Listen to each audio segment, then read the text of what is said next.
for guys who don't know, we practiced today. Today was like our get back practice.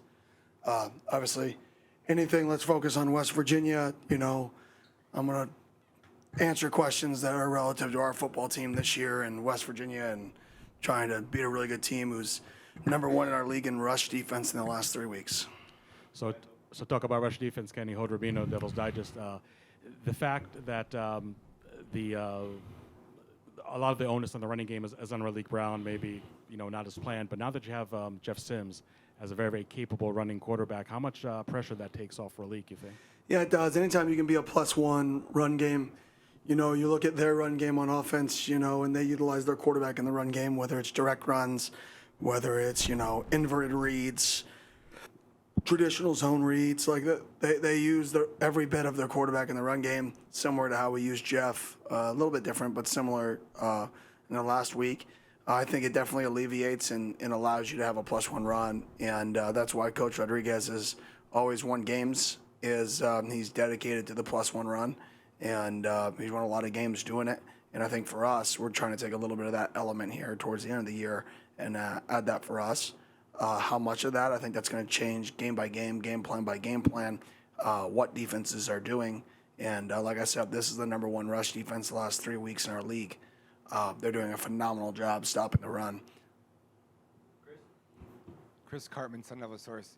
I wanted to build off of that in asking about Rich Rodriguez's long history with quarterback run game, and then seeing what you guys did last game and what that does to the chess match. His defenses are obviously more prepared to defend that kind of stuff generally. So what does that look like to you? 100%. I mean, their defense is going to face some of that. What we did was a little different. They're a big zone read / counter read / flat mesh read team. We were more last week direct run. There wasn't a read. It was catch and run. And when you catch and run, it's more of a math problem, right? When you're in the zone read game, it's more schemey and a numbers advantage and triple option based. So they're a little bit different philosophically, but the premise of it's the same. It's one extra person. So Coach Rodriguez is a guy that I've studied for a long time. His offense, dating back to when I was a high school coach out here, and he was the head coach in the state, and he did a phenomenal job down there. Won a lot of football games. So for us, and for me, this is a really good challenge. And his team plays really, really hard. They're on a 2-game win streak. They could very well be on a 3-game win streak. So this is a team that's getting better and better and better. And is their rushing attack similar to Utah, or how would you? I wouldn't say it's similar to Utah. I don't know if we faced a team like him in their scheme yet. A little bit different from that perspective. But they successfully run the ball at a high rate. They threw the ball last week at a really, really successful rate. So like I said, this team's getting better and better and better throughout the year, and it shows. Hey, Kenny, Blake Neiman, Fox 10 News. Given the guys the week off of practice last week, what have you seen from the rejuvenated emotional reset and the way they've come back with a new energy? Yeah, we had good energy out there today. Today was just like a kind of get our feet back. It was only a 10-period, work the kinks out. So Tuesday's practice of a game week is really good. So I think we worked some of the kinks out today. We hit, we got to thud a lot. We got to play catch. So I thought the guys' energy was good. Like I told the guys, it's a great opportunity for us to, we did something a little bit different. Thought it was necessary. Let's go put in the work now. And hopefully it was a good decision. Hey, Coach, it's good to see you once again. It's Aya Abdeen for Devils in Detail. When it comes to finding a spot for a Big 12 championship, in which I know that the road is tougher than it was last year, how does the team look to take its approach game by game, and especially knowing that Arizona State would have to win the last 3 games in order to get in? Yeah, we're just focused on from beginning of the year being the best version of us. Like I told the guys, we've been horrible at responding to success this year. We've been really good at responding to failure, but we have not responded to playing a good football game or beating a good team well. So we need to do that. We need to show this season that we can play a good football game and come back and play another one. and stack them. And that's what I'm excited for. I'm excited to see if our guys can go out there, play with the same passion and energy back-to-back weeks and stack good football games. Hi, Kenny. Max Pito, Walter Crockett Sports Network. Two-part question. First part, kind of as a last reflection on the bye week, what did you do necessarily? Did you enjoy a little bit of the rest? You wanted everyone else to take the week off. Did you at least give yourself a little bit of a break? I mean, a week off is a relative term, right? It's a week off from going out on the football field. I think sometimes when people use the word week off, they think that, I went over to Disneyland for like 5 days or something. Like, we did not go on the football field, for a week. We did not take a week off. We just didn't go on the football field for a week. So, yeah. So what did I do? I watched tape. I watched recruit film. I, watched West Virginia, ton of West Virginia. I went on the road recruiting. The only thing I did that was, quote unquote fun was I flew with Bree to Denver to get to watch Bo play on Thursday night. I haven't got to see him live yet in the NFL, so I wanted to go see him. And that game was filled with former players. It was him, Dante Thornton for the Raiders, Jackson Powers Johnson for the Raiders, Alex Forsyth, Troy Franklin. So there was so many guys in the game. Jarrett Stidham, I coached at Auburn for like a short, 3-week period of time when I got there for the Music City Bowl. So we got to joke about that. So, I got to go be around, a bunch of guys that I coached in that game. So it was an opportunity that I wanted to take advantage of during the bye. But other than that, it was, business as usual. Noted. And then second part, going back to what you said about Rich Rod, obviously you said you studied him for a very long time. He's one of the very well-known examples of alma mater of the school, is dedicated his whole life, was a part of a generation of West Virginia that just was consistently competing for national championships. For you, is that something else that you maybe admire about Rich Rod, considering you're an alma mater here and you're already experiencing that success? And do you embody, do you look up to him? Well, I think Rich Rod's coached at a lot of places. So Rich Rod's kind of been all over the country. I think the one thing that, like I said, I admire about him is his teams play really hard. They play tough. They play physical. They know who they are. They're going to fire off the ball and double team your 3 technique. They don't care if they get to the backer. They're going to double team the 3 technique. They're going to put your 3 technique 6 yards deep, right? They have a mindset and a way to play the game that is attacking and physical and aggressive. And I think that starts with him. And every team you've ever watched him coach plays the game with that level of passion and intensity. And I think that's what I admire about him is the way his teams play. I think anytime that you're a coach and other people can say your teams play hard and physical, right, I think that's a win. And I think his teams do that. Hey, Coach. Luke Lumler, Sun Devil Source. You mentioned that identity and that physicality that you admire about Rich Rod's teams. Coming off of a week where you, like you said, you guys had a lot of basically one-option runs, where you just run straight ahead, push the other team ahead.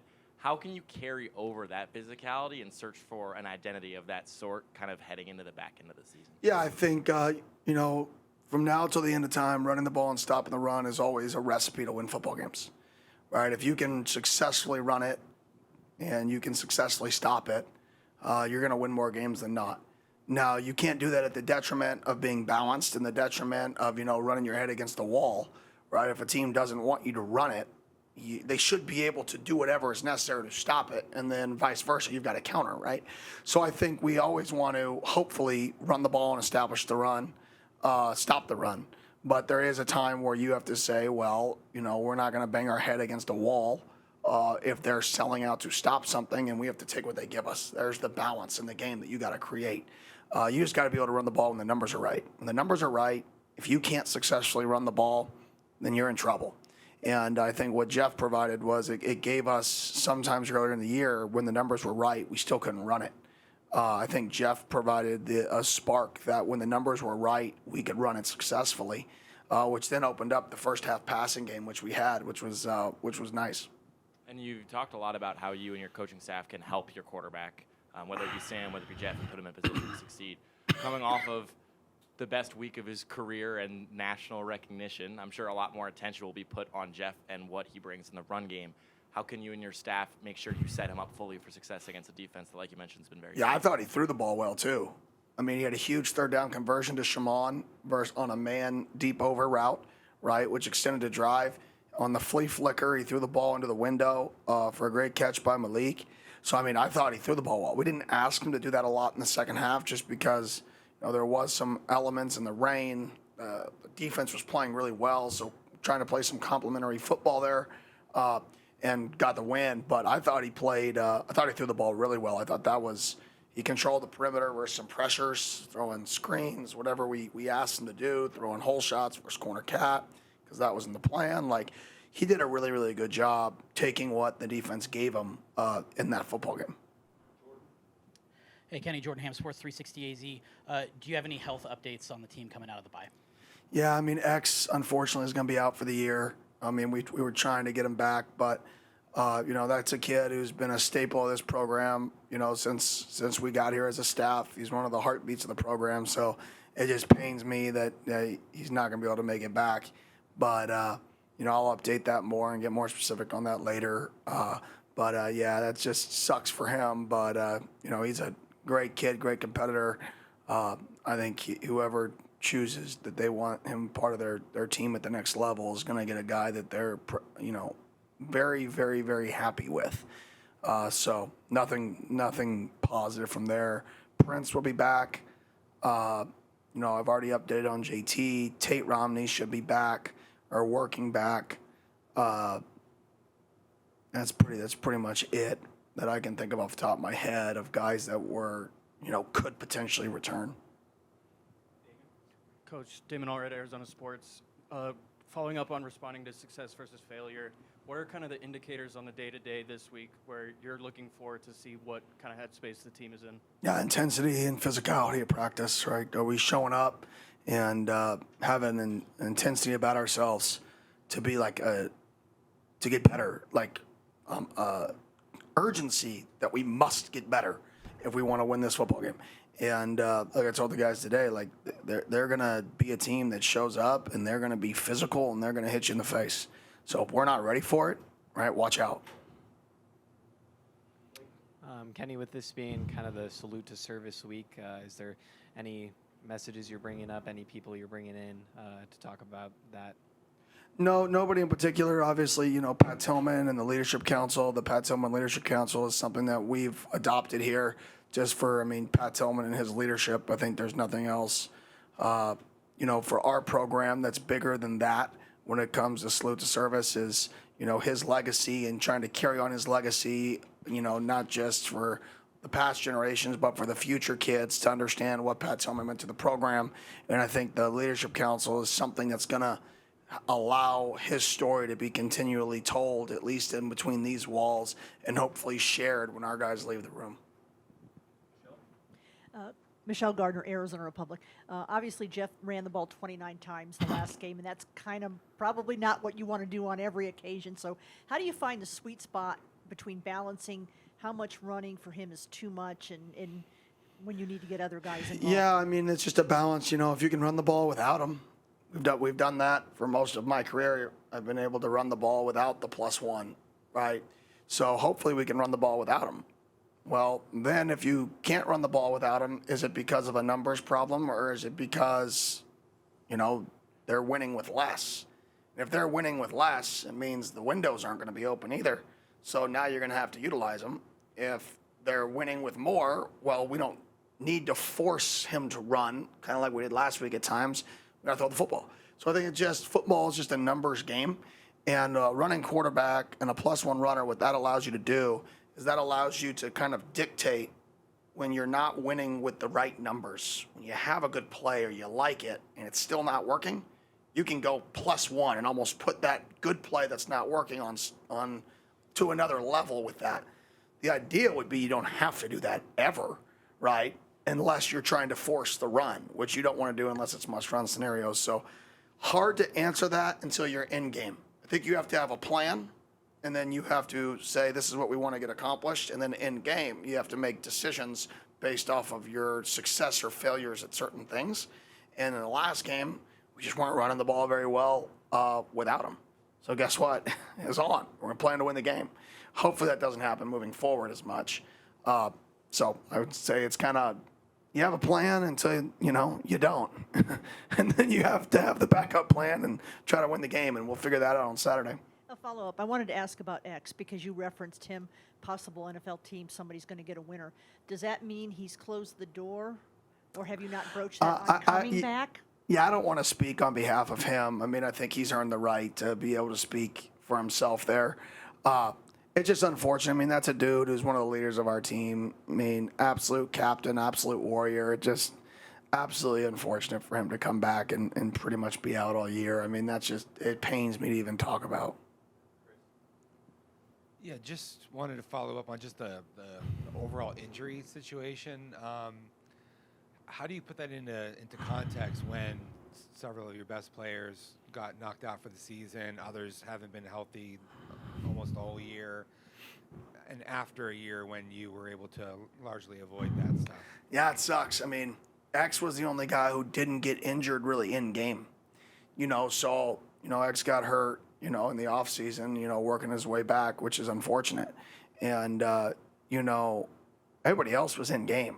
So that's the part that sucks is when you're having a lot of injuries in games. So, we didn't have it last year, and now 4 of our 6 guys who went to media day are out. And that's not fun. That's not ideal. But, like Wally said after the game, like, nobody cares. You got to find a way. And that's something we'll assess after the year. And maybe we got to be more physical in spring and fall. That way games aren't drastically more physical than our practices, because we did kind of tail back this year. So those are all things I'm looking at in terms of how to prevent those things from happening. But, I'm kind of just throwing things at the wall, to try to get it fit, to think about reasons. I don't really have, last year we were healthy and we're a very similar team. And I know you're just one day at a time, but to still be a 2-loss conference team at this stage, given all of that, what do you think about that? Yeah, I mean, if we were healthy, I'd probably be not thrilled, but, decently happy with where we're at. I mean, this conference is ruthless. It's really, really tough, and we've had a really, really tough conference schedule. When you look at who we've played and the rhythm of how we've played them, was it home, was it away, played a really, really tough schedule. So with all the injuries, I'm very, very impressed by our guys' ability to just keep fighting and not just, cashing it in. Like, they want to make the most out of this season. And how you do that is you go to work today, tomorrow, and the next day. And we still have not played a good football game. That's the part that's the most frustrating to me as the head coach is why is our team, and I get it's hard when you have so many guys out and you have young guys playing. Okay, a young guy gets knocked backwards and holds on a kickoff return. Okay, don't do that again. Okay, you didn't do it again. But then another one of the freshmen did it. Oh, crap. Okay, you don't do that again, right? So, I mean, there's so many things that happen when you're playing into your depth that I don't know if I've done a good enough job adapting in areas to mitigate risk as opposed to continue to be aggressive. So I think I'm learning that I need to mitigate risk in some of these scenarios so we don't have catastrophes. And so, it may not be the best thing, but the negative side isn't as high. So I'm happy with where we're at. We got a lot of season left to be played. I hope our guys are rejuvenated and ready to go these last 3 weeks because we face a team that's going to hit us in the face this week. Was Texas Tech not a good? You said you haven't played a good game yet. Was that a good performance or? No, I mean we played well on defense at times. We moved the ball well on offense at times. We won the turnover battle by 1-0, but we didn't play a complete game in that game. One of the phases we didn't play great. So I mean, we have yet to play 3 phases of football. We've won on defense, right, in some games. We've played good on offense in some games. Our drive ratio is pretty good, but we didn't finish in the red zone. We've yet to play a game where you can watch, where I can watch, and I'm just happy with all 3 phases. And I'll never be completely happy, right? But I'm like, man, we played pretty good in all 3 areas, and I'm still hunting for that. That's your goal as a coach, is to play as many games as possible where everybody is playing at optimal level.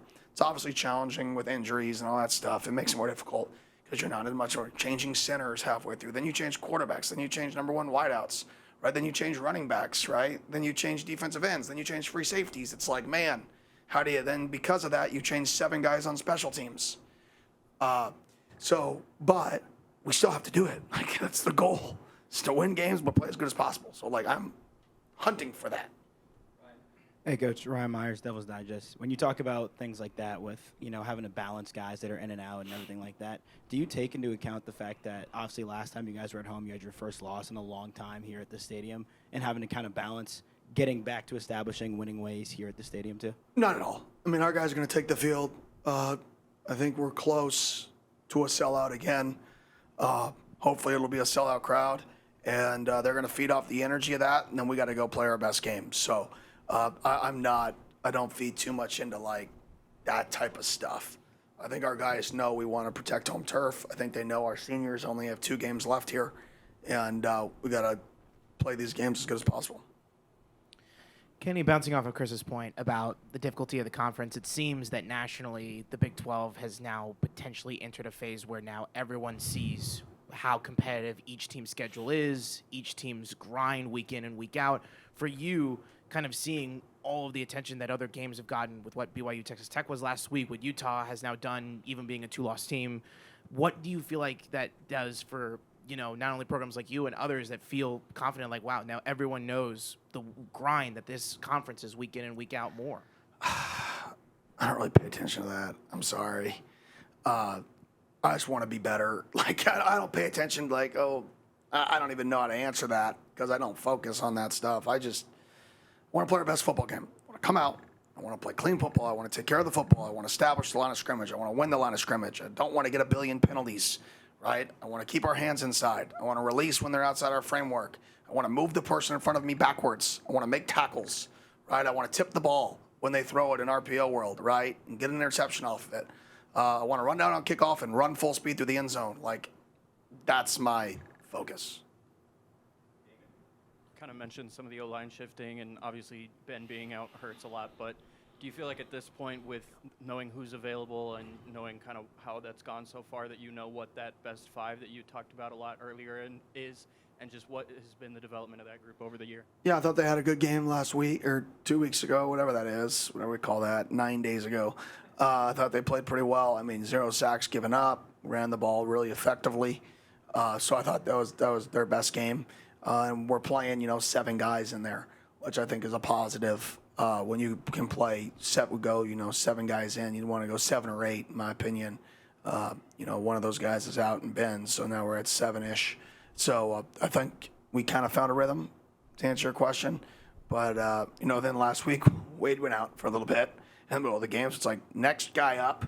So, like, you talk about playing clean, it's like it's all the moving pieces. It makes it more challenging. But I was proud with the guys who stepped in for him and then found a way to win. Coach Michael Carasino, Pitchfork wants to know. I asked you before the 1 o'clock game. You said you really like that. So 11 o'clock game, you're still could be playing at that time? Yeah, it's really the same kickoff. Or this kickoff is an hour different from our time zone adjustment because it was 10 a.m. our time, noon to 10. Now it's 11 our time. So it's really going to be the same schedule for us. Wake up an hour later, which is 7 o'clock, and go play a football game. Our guys are used to waking up early and going to play. Like I said, hopefully we have, a crowd out there. We have people tailgating, and it's an exciting and fun atmosphere to run out and play in. And then defensively, I know you obviously said guys in and out and battling the injuries that you have, but your overall assessment, looking at the bye through the defense, like up to this part of the season. Yeah, I mean, I think we're playing good defense. I think there's times where we're giving up explosive plays that are hurting us, or getting penalties that are hurting us on third downs. We're getting too many penalties on third downs, I can tell you that, which are giving conversion rates. But I've been happy with how, for the most part, how our defense is playing. They're flying around. I thought last week they answered the bell, and I thought they did it multiple times. So we got to continue to do that, continue to build off that. Anything else? All right. Thank you, Coach. Awesome. Thank you. Appreciate it.